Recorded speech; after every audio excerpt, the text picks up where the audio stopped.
Centre part 1 revision phase 2 test number 4 physics का जो syllabus है वो चैप्टर नंबर 8 है वेव्स कंप्लीट। बोर्ड स्कीम के अकॉर्डिंग इस चैप्टर में से 2 MCQs, 4 शॉर्ट क्वेश्चन और 1 लॉन्ग क्वेश्चन आता है और चैप्टर नंबर 8 की पेयरिंग चैप्टर नंबर 4 के साथ है। यानी इसमें से या तो 3 मार्क्स का चैप्टर नंबर 8 में से 3 मार्क्स का न्यूमेरिकल आ सकता है या फिर 5 मार्क्स का theory portion. Important exercise question 8.3, 8.4, 8.5, 8.6, 8.7, 8.10 and 8.11। इसमें से 8.3 6 टाइम आ चुका है, 8.6 5 टाइम्स आ चुका है और 8.10 5 टाइम्स। तो ये मोस्ट इम्पोर्टेंट है। Important numerical number 4, 5, 6 and 10। Important example, ये एग्जाम्पल बहुत ज़्यादा इंपॉर्टेंट है, एज शॉर्ट क्वेश्चन भी आ जाती है MCQs वगैरह में भी और न्यूमेरिकल की फॉर्म में भी आ चुकी है 2008 और 2019 में। इम्पोर्टेंट शॉर्ट क्वेश्चन आप डिस्कस कर लेते हैं चैप्टर के। इसमें सबसे पहला शॉर्ट क्वेश्चन है डिफाइन स्टेशनरी वेव्स। 2006 में ये वाला क्वेश्चन आ चुका है। तो स्टेशनरी वेव्स की डेफिनेशन आपकी बुक पे समरी के पॉइंट में भी मेंशन है, पेज नंबर 189 पे। समरी का जो सेकंड लास्ट पॉइंट है उसमें प्रॉपर डेफिनेशन मेंशन है स्टेशनरी वेव्स की। इसके बाद सेकंड शॉर्ट क्वेश्चन है explain effect of pressure and density on speed of sound through air or gas. अच्छा, यहाँ पे आपने 2 इफेक्ट बताने हैं, प्रेशर का भी और डेंसिटी का भी। तो पेज नंबर 170 पे जो effect of pressure, temperature and density है टॉपिक, उसमें से आप लोग फर्स्ट 2 पॉइंट्स को डिस्कस करोगे।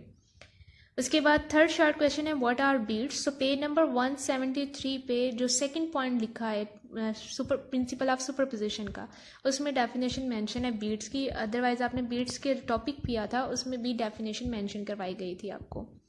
उसके बाद है differentiate between longitudinal waves and transverse wave. तो पेज नंबर 164 पे एक हाईलाइटेड बॉक्स है जिसमें दोनों की डेफिनेशन मेंशन है, लॉन्गिट्यूडनल वेव्स की भी और ट्रांसवर्स वेव की भी। इसमें डिफरेंस आपने पढ़ा था कि एक में परपेंडिकुलर डायरेक्शन में पार्टिकल्स की मूवमेंट है और एक में along the direction of propagation of wave. उसके बाद नेक्स्ट शॉर्ट क्वेश्चन है define Doppler effect. Doppler effect बहुत ज़्यादा इंपॉर्टेंट टॉपिक है, फॉर लॉन्ग भी और शॉर्ट में भी इसकी डेफिनेशन आ चुकी है। तो डॉपलर इफेक्ट की डेफिनेशन जो है ये समरी का ही जो लास्ट वाला पॉइंट है उसमें इसकी प्रॉपर डेफिनेशन मेंशन है। उसके बाद है state and explain principle of superposition. ये शॉर्ट क्वेश्चन बहुत ज़्यादा इंपॉर्टेंट है, आपने स्टेट करना है प्रिंसिपल ऑफ सुपरपोजिशन। ये 2008, 2009, 2015 एंड 2019 के पेपर में आ चुका है। तो पेज नंबर 189 पे जो समरी के पॉइंट्स थे उसी का जो आपका 4th पॉइंट है उसमें प्रिंसिपल ऑफ सुपरपोजिशन जो है वो मेंशन है। उसके बाद है what is effect of pressure and temperature on the speed of sound. अच्छा, इस क्वेश्चन में प्रेशर के साथ अब टेम्परेचर का पूछा गया है। तो आप लोगों ने जो पेज नंबर 170 पे जो पॉइंट्स पढ़े उसमें प्रेशर वाला इफेक्ट ऑफ प्रेशर वाला पॉइंट लिखोगे पहले, और इसका रिजल्ट था कि कोई इफेक्ट नहीं होता प्रेशर को चेंज करने से। और टेम्परेचर का पॉइंट था तो V डायरेक्टली प्रोपोर्शनल है स्क्वायर रूट T के। ये डेरिवेशन करने के बाद आपको एक लाइन मैंने मेंशन करवाई थी रिजल्ट की, वो लाइन आप मेंशन करोगे इसमें और फार्मूला लिखोगे V directly proportional under root T। उसके बाद है next short question define mechanical wave and electromagnetic wave, give example of each. तो चैप्टर नंबर 8 के बिल्कुल स्टार्टिंग पे आप लोगों ने वेव्स की डेफिनेशन के बाद इसकी टाइप्स मेंशन की थी, मैकेनिकल वेव और इलेक्ट्रोमैग्नेटिक वेव। ये आप लोगों ने मैट्रिक में भी पढ़ी हुई है।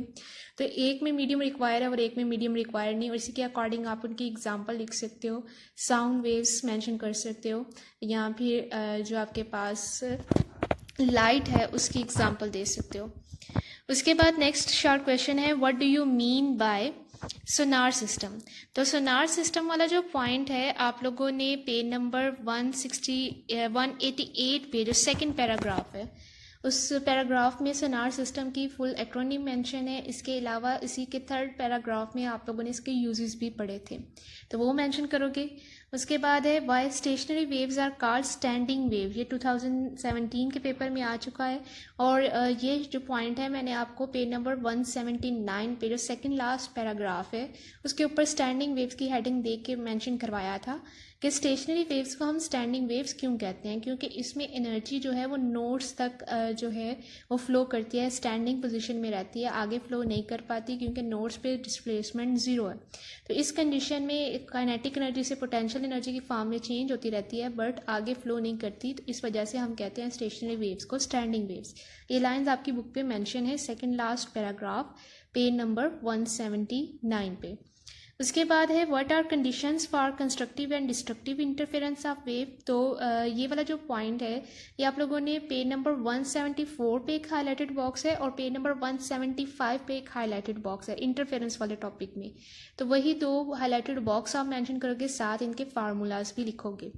उसके बाद है डिफाइन वेव्स, प्रोग्रेसिव वेव। तो पेज नंबर 162 पे ही स्टार्टिंग पे ही आप लोगों ने वेव्स की डेफिनेशन पढ़ी थी और पेज नंबर 162 पे प्रोग्रेसिव वेव्स की डेफिनेशन मेंशन है।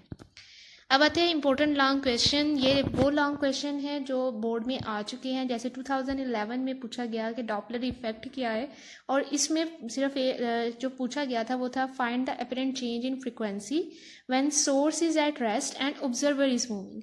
अच्छा, तो इसमें लॉन्ग क्वेश्चन में पहले तो आप डॉपलर इफेक्ट की डेफिनेशन लिखोगे और इसमें जो केस आप लोगों ने डिस्कस करना है, इसमें सोर्स रेस्ट पे है और ऑब्जर्वर मूव कर रहा है। अब ऑब्जर्वर टूवर्ड्स भी मूव करेगा और ऑब्जर्वर अवे भी मूव करेगा।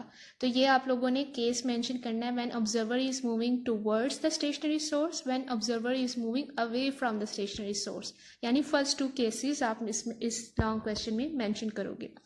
उसके बाद जो नेक्स्ट लॉन्ग क्वेश्चन 2017 में आया इसी टॉपिक में से है, लेकिन इसमें थोड़ा सा डिफरेंट फॉर्म में इसने पूछा है। इसमें भी पहले डॉपलर इफेक्ट की डेफिनेशन पूछी गई, लेकिन इसमें पूछा गया है डिस्कस इट्स 4 केसेस, यानी 4 के 4 केसेस आपने इसमें एक्सप्लेन करने हैं।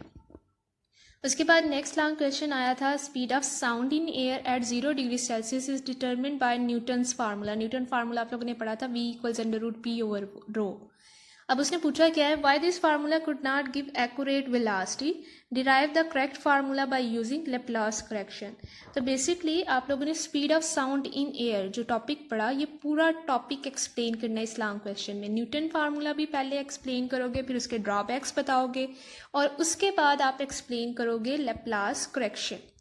उसके बाद नेक्स्ट है what is drawback of Newton formula for speed of sound in air, how Laplace corrected it. तो इसमें भी उसी टॉपिक को पूछा गया है, इसमें वर्डिंग थोड़ी सी चेंज है बस। तो इसमें पूछा गया है कि न्यूटन फार्मूला के ड्रॉबैक्स क्या हैं। तो न्यूटन आपको मैंने हेडिंग बताई थी ड्रॉबैक ऑफ न्यूटन फार्मूला क्या है। तो ड्रॉबैक क्या था कि न्यूटन ने एज्यूम किया था एक आइसोथर्मल प्रोसेस, जबकि लेप्लास ने करेक्शन उसमें ये की थी कि ये एक आइसोथर्मल प्रोसेस नहीं है ड्यूरिंग कंप्रेशन, बल्कि ये एक एडियाबैटिक प्रोसेस है। तो इसी के अकॉर्डिंग आप डेरिवेशन करोगे लेप्लास करेक्शन की। उसके बाद फिर से यही पॉइंट 2006 में भी पूछा गया, how Laplace corrected the Newton's formula for the speed of sound in air. तो इस पॉइंट में सिर्फ लेप्लास करेक्शन पूछी गई है। उसके बाद है what are defects in Newton formula for speed of sound, how this formula was corrected by Laplace. तो पहले तो आप डिफेक्ट्स बताओगे न्यूटन फार्मूला में क्या थे, जो पॉइंट अभी मैंने मेंशन किया था कि उसने न्यूटन ने एक आइसोथर्मल प्रोसेस अज्यूम किया, बट जो लेप्लास था, लेप्लास ने करेक्शन ये की थी कि वो एक एडियाबैटिक प्रोसेस है। उसके बाद आप लेप्लास करेक्शन मेंशन करोगे। उसके बाद है what is Newton's formula for speed of sound in air. अच्छा, speed of sound in air से रिलेटेड उसने पूछा है कि ओवरऑल कि न्यूटन फार्मूला क्या था speed of sound in air में, राइट लेप्लास करेक्शन। तो इस टॉपिक में आपने दोनों, इस लॉन्ग क्वेश्चन में दोनों बताने हैं, न्यूटन फार्मूला भी और लेप्लास करेक्शन भी, यानी speed of sound in air वाला टॉपिक कंप्लीटली आप इस लॉन्ग क्वेश्चन में मेंशन करोगे। तो यहाँ तक मेन पॉइंट सारे के सारे मैंने एक्सप्लेन कर दिए। होप सो आपको समझ आ गई होगी। Thank you.